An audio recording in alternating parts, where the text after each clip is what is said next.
A paz do Senhor. Estudo de número 10, Jeremias capítulo 52.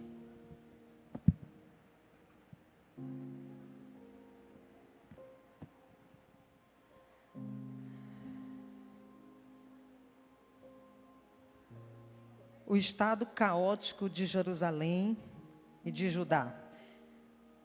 O texto áureo está em Jeremias 52, versículo 13, que diz: E queimou a casa do Senhor e a casa do rei, como também todas as casas de Jerusalém, também entregou às chamas todos os edifícios importantes. A verdade prática nos diz: o pecado traz destruição, mas Deus oferece esperança ao que se arrepende. Nós vamos fazer uma leitura bíblica agora responsiva, Jeremias 52, a partir do versículo 1, eu vou iniciar, nós vamos ler até o versículo 20. Tinha Zedequias a idade de 21 anos, quando começou a reinar, e reinou 11 anos em Jerusalém. Sua mãe se chamava Amutal e era filha de Jeremias, de Líbna.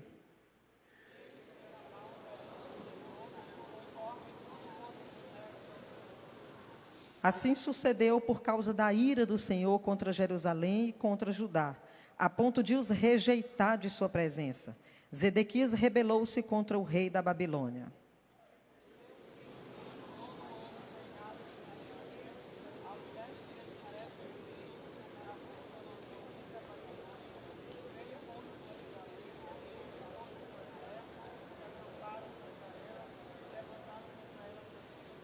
A cidade ficou sitiada até ao 11º ano do rei Zedequias.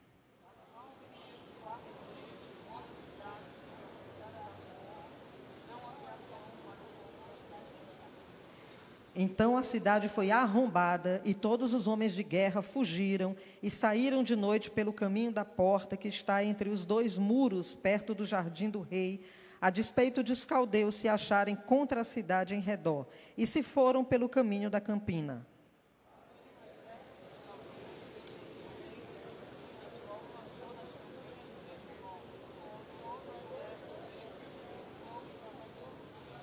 Então o tomaram preso e o fizeram subir ao rei da Babilônia, a Ribla, na terra de Amate, e este lhe pronunciou a sentença.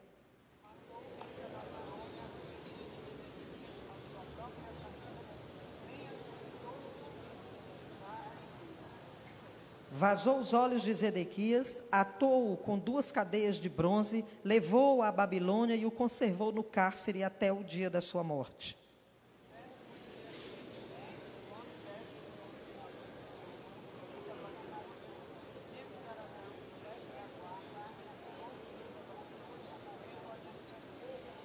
E queimou a casa do Senhor e a casa do rei, como também todas as casas de Jerusalém, também entregou às chamas todos os edifícios importantes.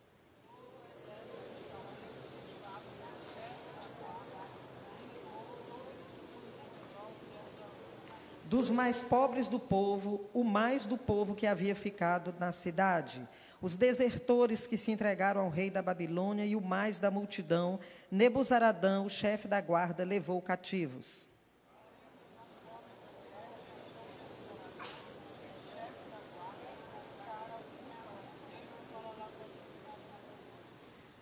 Os caldeus cortaram em pedaços as colunas de bronze que estavam na casa do Senhor, como também os suportes e o mar de bronze que estavam na casa do Senhor, e levaram todo o bronze para a Babilônia.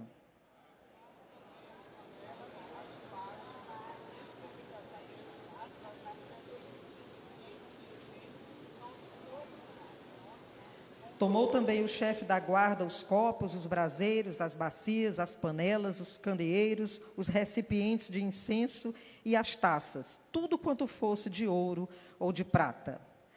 Quanto às 2 colunas, ao mar e aos suportes que Salomão fizera para a casa do Senhor, o peso do bronze de todos estes utensílios era incalculável.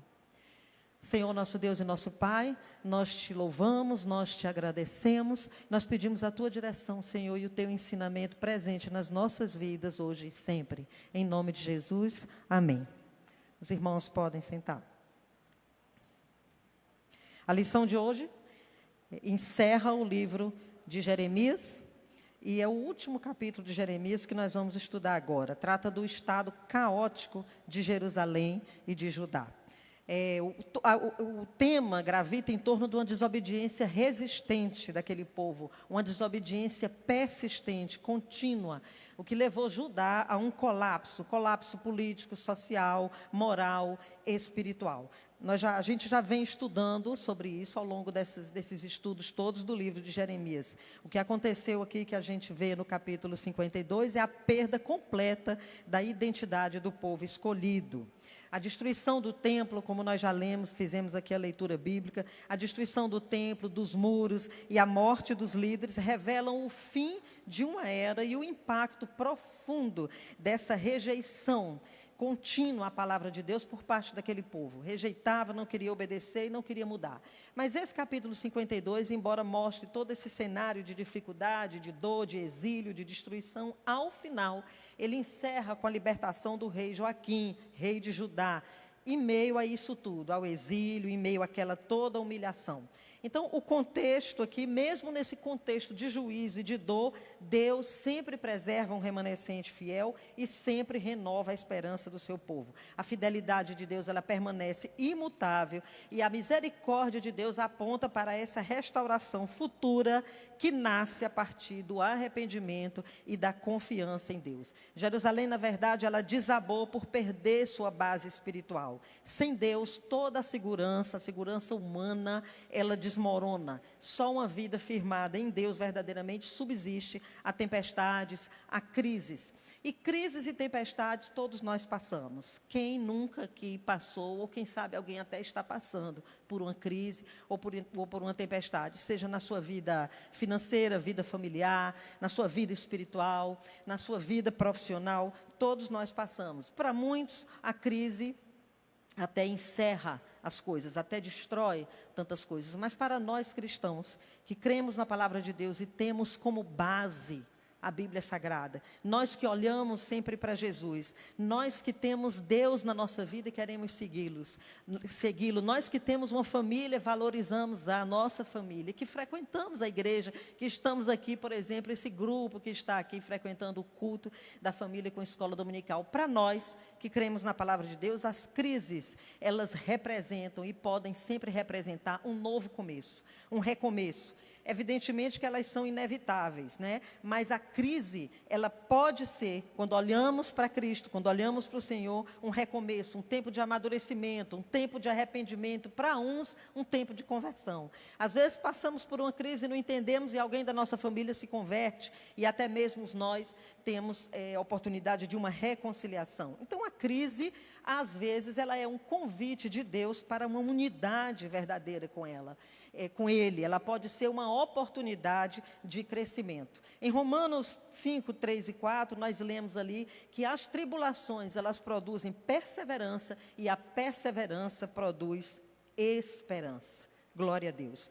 Nos relacionamentos, as crises, embora elas sejam dolorosas, elas podem fortalecer os relacionamentos quando elas são enfrentadas com fé, tendo por base o arrependimento, tendo por base a mudança, a confiança em Deus. A crise, em vez de afastar, né, ela pode unir, ela une mais. Mas é preciso mesmo muita união para vencer a crise. Marcos 3, 25, ali nós lemos Jesus falando sobre a casa dividida que não subsiste. Então, a crise em si, ela não destrói necessariamente as coisas ou os relacionamentos, mas a falta de unidade, sim, pode destruir. A falta de unidade com Deus, a falta de unidade com o próximo, a infidelidade a Deus e ao próximo, a deslealdade, sim.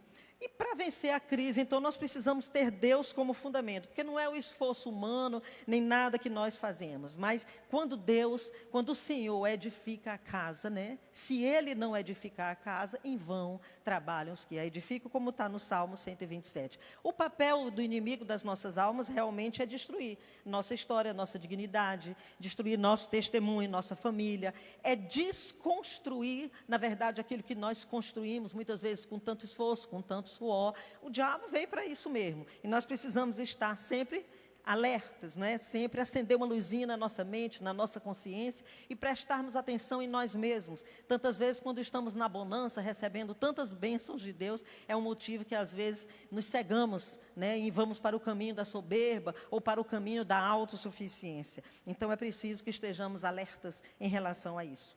Voltando para o capítulo 52, o capítulo 52 de Jeremias, tudo indica que não foi escrito por ele, porque no final do capítulo 51 tem aí que aqui terminam as palavras de Jeremias. Então, outra pessoa, né, deve ter escrito esse capítulo 52 de Jeremias, fazendo essa recapitulação de tudo o que aconteceu com Jerusalém, a destruição e o exílio. Ao final do capítulo 52, nós encontramos um contraste, um cenário aí que mostra, primeiramente, o aspecto negativo da vida de Zedequias, do rei. Ele foi morto, e foi preso, antes disso cegaram ele. Então é um cenário de dificuldade, de dor, de castigo. E ao final do capítulo nós encontramos já um cenário positivo de outro rei, que é o rei Joaquim, o último rei de Judá. Ele termina em honra, ele é libertado e é honrado e sustentado até o final da sua vida, até a sua morte. São dois delimitadores desse contraste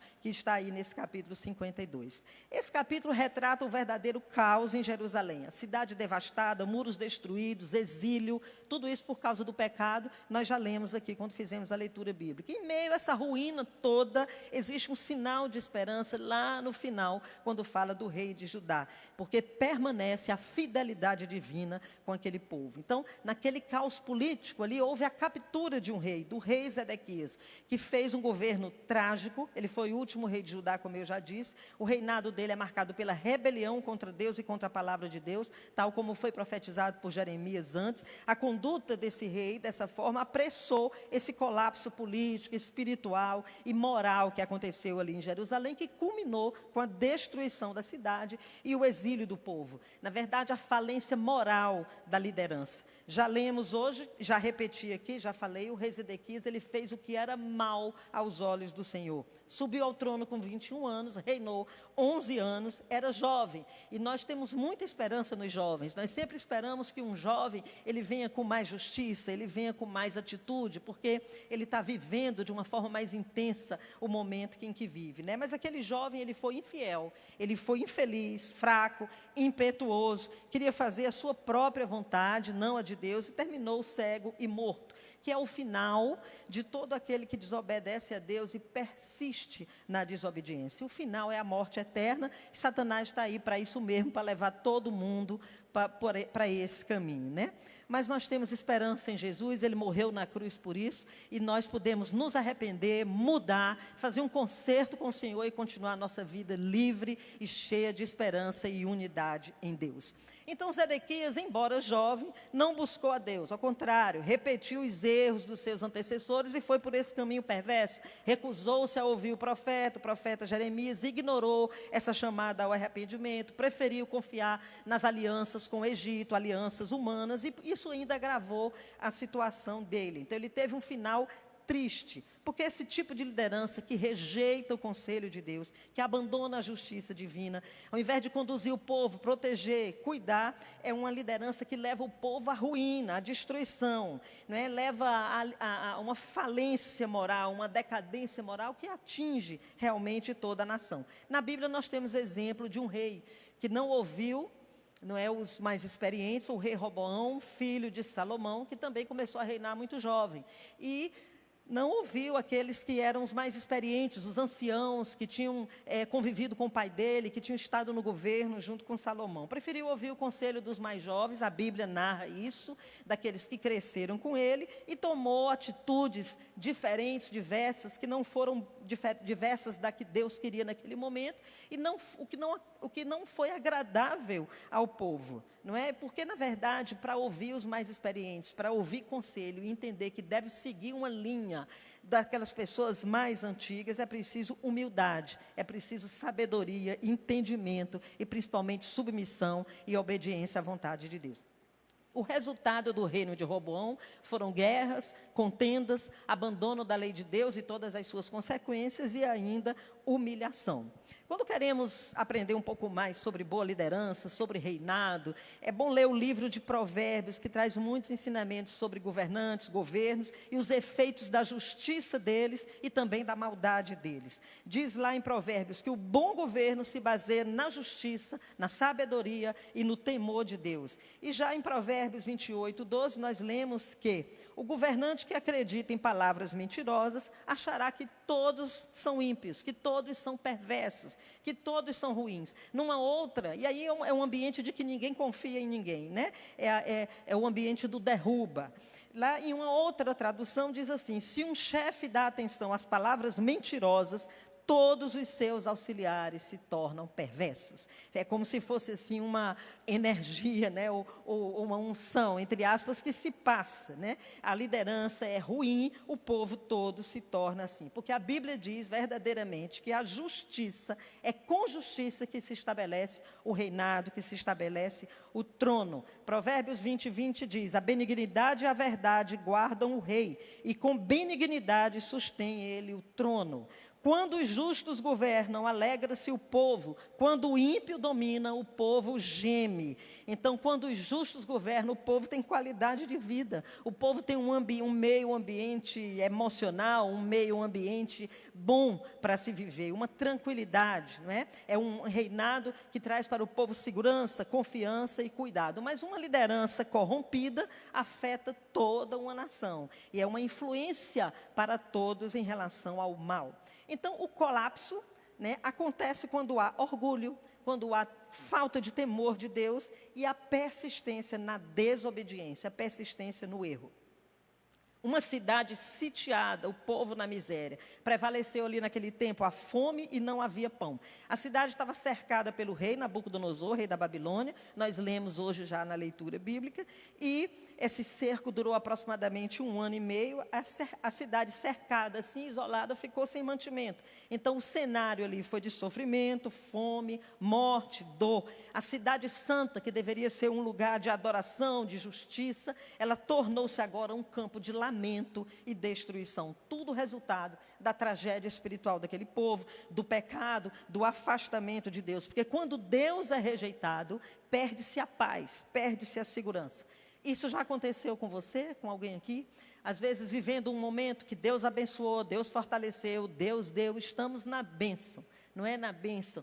Tudo é para ser luz, tudo é para ser bênção, está tudo bem. De repente, aquilo tudo que era para ser um sucesso, torna-se num fracasso, torna-se numa vergonha. Muitas vezes por um descuido nosso, né? Caímos, nós lutamos, nós somos servos de Deus, nós somos fiéis ao Senhor. E nós lutamos com a ajuda do Espírito Santo em nós, para não cairmos, para não pecarmos. A nossa vida, quando nós oramos e mantemos comunhão com Deus, lendo a sua palavra, nessa intenção de crescer mais e mais com Deus, nós temos uma vida em Deus plena e somos muito ajudados a não cair em tentação, a resistir ao diabo, a fugir da aparência do mal. Mas às vezes acontece de cairmos. E quando isso acontece, é bom que nós tenhamos essa percepção, para que voltemos imediatamente ao lugar de onde caímos, nos levantemos, peçamos perdão a Deus e continuemos com Deus. Mas às vezes ficamos cegos, o diabo cega a mente do ser humano. Então precisamos ter essa luz o tempo todo alertando na nossa consciência,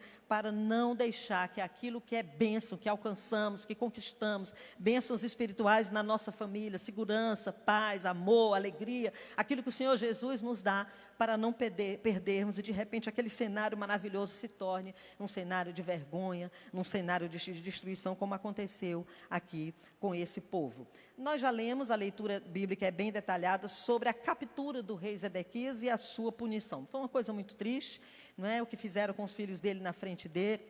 Nós já lemos, ele foi cego e depois foi morto. A destruição de Jerusalém, o juízo de Deus. Aqui foi o auge do juízo de Deus. Aconteceu a destruição total do templo, dos muros e da cidade. O centro da vida espiritual e política agora era só escombros pelo peso do pecado e recusa em servir ao Senhor. realmente a triste destruição do templo. O templo representava a presença do Senhor, e ele foi totalmente destruído pelo fogo, que consumiu o lugar dos sacrifícios, onde o nome do Senhor era invocado e a sua glória habitava. Além do templo, foi destruído o palácio do rei, as casas de Jerusalém foram todas queimadas, destruindo a identidade nacional e espiritual que ainda restava ali naquele povo. O juízo de Deus foi total. Quando a pessoa abandona o Senhor, não há segurança que permaneça, não adianta as outras alianças. Aqui, nesse cenário, nem templo, nem palácio, nem casas importantes foram poupadas. É um alerta para a igreja, um alerta para todos nós, necessidade de manter uma adoração verdadeira, fundamentada na obediência e na santidade. Porque o diabo faz e vai continuar fazendo tudo isso para causar na nossa vida um cenário de fim. Mas para aquele que segue ao Senhor, tem esperança no Senhor e sabe que Ele é fiel, permanece o Senhor ao final, abençoa. O diabo ataca, nos faz cegos pelo pecado e realmente é o que ele quer em todo o tempo. Destruir a nossa comunhão com Deus, a nossa adoração, o nosso testemunho, nossa honra, nossa identidade, dignidade, família. Ele quer nos fazer sofrer e ao fim nos levar para o inferno. Mas o Senhor Jesus, Ele morreu na cruz para nos dar vida eterna, para nos dar esperança, para nos dar segurança e a paz que excede todo o entendimento e que faz toda a diferença na vida de uma pessoa. Os muros em ruínas, a destruição dos muros expôs Jerusalém aos invasores. Essas muralhas aí são símbolos de proteção. Elas ficaram arrasadas, a cidade indefesa, vulnerável, e assim nós também ficamos quando estamos distantes de Deus, quando abandonamos o Senhor. A força militar ali foi desfeita, o povo ficou sem rei, sem templo, sem segurança, cidade santa reduzida a escombros, um reflexo da situação espiritual e moral do povo, que é o que acontece quando se rompe o relacionamento com Deus. As muralhas da nossa vida também caem, as muralhas de proteção, a nossa firmeza e a nossa direção. O Salmo 127:1 diz: se o Senhor não edificar a casa, em vão trabalham os que a edificam.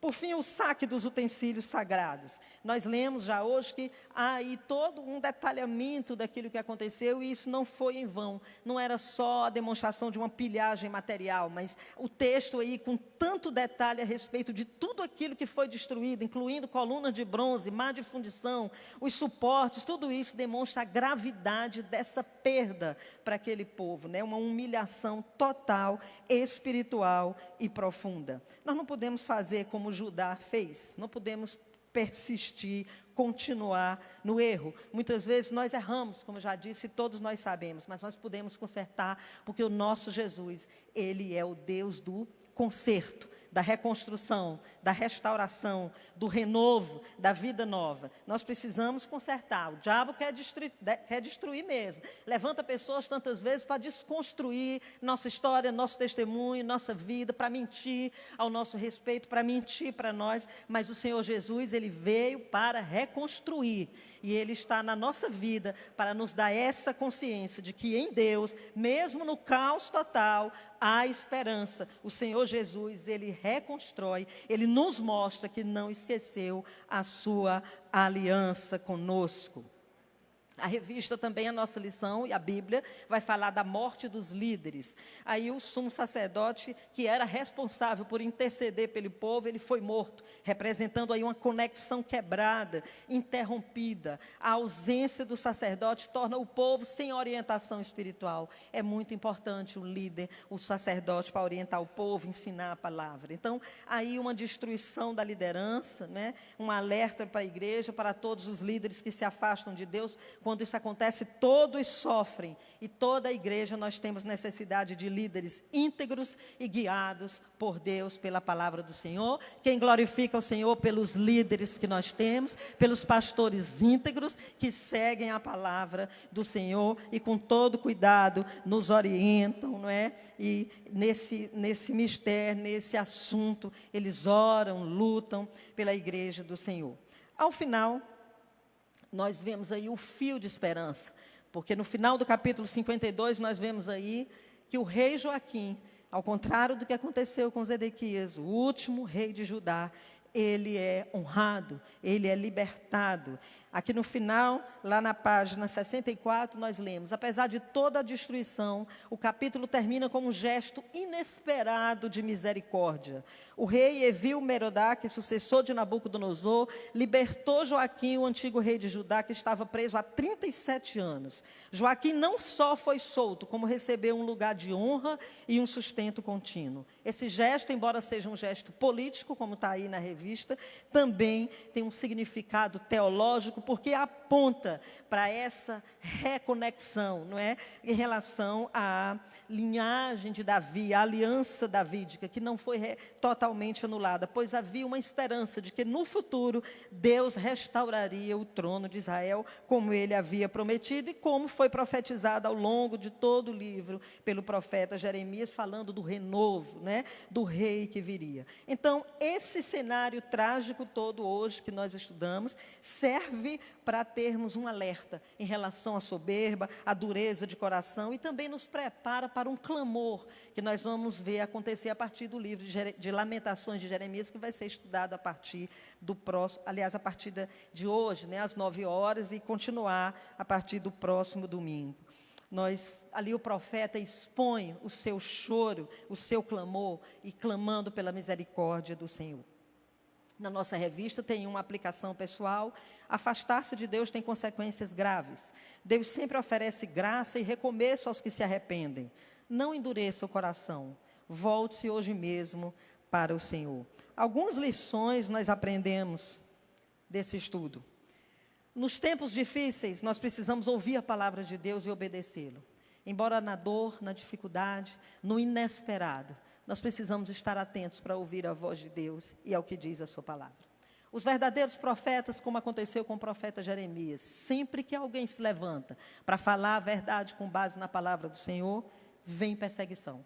Basta falar da palavra de Deus. Então, quando nós lemos e vemos o tanto que Jeremias sofreu, é uma lição que nós aprendemos. Ele era um profeta do Senhor levantado naquela época para profetizar tudo aquilo, e o povo não acreditou. Todos nós temos as nossas fases de dúvidas, de fraquezas. Os servos de Deus, os líderes, todos têm. Mas é importante a gente sempre saber que o mais importante não é ser importante. O mais importante é ser como Jesus, é ser Jesus para as pessoas. Essa é a compensação do ministério. Essa é a compensação de ser um líder que leva o povo para o caminho certo. Esse é um livro que nos inspira muito. Deus é misericordioso, é muito claro, e é justo. E por isso não é conivente com o pecado, porque senão não seria justo. O nosso Deus é misericordioso e o nosso Deus é justo. Hoje, meus irmãos, nós temos uma oportunidade de voltar para o Senhor, todos nós. Mesmo nós que já somos crentes há tanto tempo, hoje nós vamos ter ceia. E é um momento de nós nos examinarmos e aproveitar a ocasião para renovarmos a nossa aliança com o Senhor. Se alguém tem essa necessidade, tome posse hoje e se alegre, porque o nosso Deus é Deus de milagres, é Deus de fidelidade e que não abandona nunca o seu remanescente fiel. Amém? Que Deus os abençoe em nome de Jesus.